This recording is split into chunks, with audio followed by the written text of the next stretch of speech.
Hey guys, it is Nick here with another Nick's Topics Marvel What If topic video for today. Now, today we're going to be discussing about what if a particular Marvel character did not fall and how it would change things. Who is that character? Quicksilver. Now, originally, you wouldn't think that someone like Quicksilver being alive would have mattered in the long scheme of things, because things still technically worked out, and that even if he had lived, it probably would have barely ended up any different from the original source anyway, right? Well, you'd be wrong, because there are actually a lot of things that would come out of this particular character living, and we're going to discuss that. First, had he lived, he would have been able to stop Rumlow from detonating the bomb, and there we go, no civil war. Basically, with Quicksilver around, he was very, very fast, and that way the whole village, city, whatever you want to call it, wouldn't be destroyed. And yeah, Quicksilver, albeit maybe not shown specifically in the Marvel movies, he was very, very useful in Marvel continuity in general, and this would definitely play a big part since Civil War wouldn't be happening. What would happen instead with the whole space thing and everything else? Well, Iron Man, the Avengers wouldn't be divided here, so he would actually go off Cap's insistence if he wanted to go into space, and Cap would likely tell him to just go to the Avengers facility. Sadly, though, in this scenario, we might see Doctor Strange die. Because, the whole events of, the beginning of Infinity War and stuff would be way different, and he might even just be on his own to defend himself.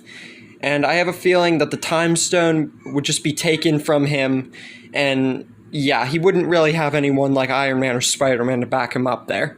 So, in this scenario, he might die. I'm not saying, I know that Doctor Strange is powerful in the Marvel continuity, but I'm not sure that he would be able to take on Thanos and his men, or even just, the one who had, the telekinesis powers and stuff. I don't know how well that would go down without help. The Avengers go to Wakanda and formulate a strategy, but they don't know where Thanos is at the moment, so they gotta come up with a plan. The Mind Stone would actually be taken off of Vision a lot easier in this time for a few reasons. One, Tony Stark is actually around here with Cap and everything. Plus, we have the knowledge of Bruce Banner. He's with him as well in Wakanda, right on. And the reason that they took it off with Tony, Bruce, and Shuri is because if they blew it, Tony knew that Thanos could reverse everything with the Time Stone. Now, Thanos and the Black Order arrive, and the Wakandan team is to take care of them, while Captain America and the main Avengers go and take care of Thanos. Because the Black Order, by themselves, honestly, the Wakandan army should be able to take care of things. The Avengers know how dangerous Thanos is by the time he arrives, and Cap orders everyone to attack and not let him close his fist. Scarlet Witch holds him in place before Thanos can even contemplate, and Thor's gauntlet is immediately struck down from him, his arm cut off like in the original Marvel continuity. Thor takes the gauntlet because, what happened with Loki and everything, he would want revenge, obviously.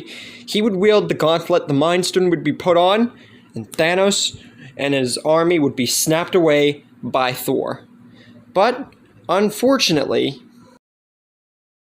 even being the tough son of a gun that he is, Thor would still lose an arm here.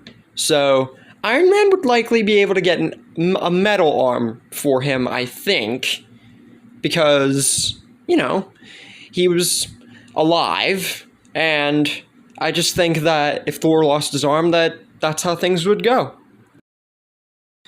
Thor later would have to find a new home for the last remaining Asgardians and would likely ask Valkyrie to take his place in the Avengers because, metal arm and stuff like that.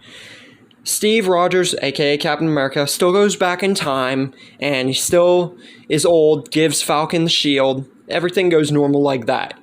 Tony is alive in this part, but he retires, and even though he did retire, he still uses his tech to protect his family.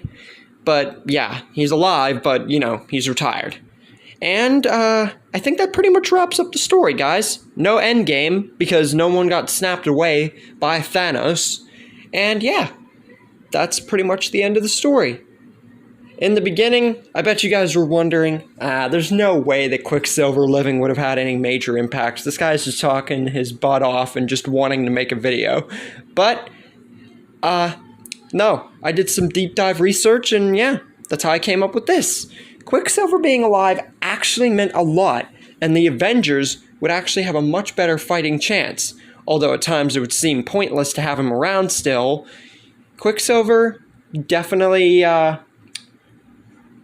was a big help for the Avengers. And yeah, prevented Endgame from happening, like I said, because he didn't snap anyone away. So yeah, Quicksilver ultimately helped a lot of the Avengers live in the end, albeit Thor lost an arm, but got a robot one. And yeah, the story honestly turned out a little bit more for the better. And that's where we leave things. What do you guys think? Do you think that something like this could have happened? What do you think could have happened had Quicksilver lived in the original Marvel Universe? Leave a comment down below, and like and subscribe, and I will see you on the next one.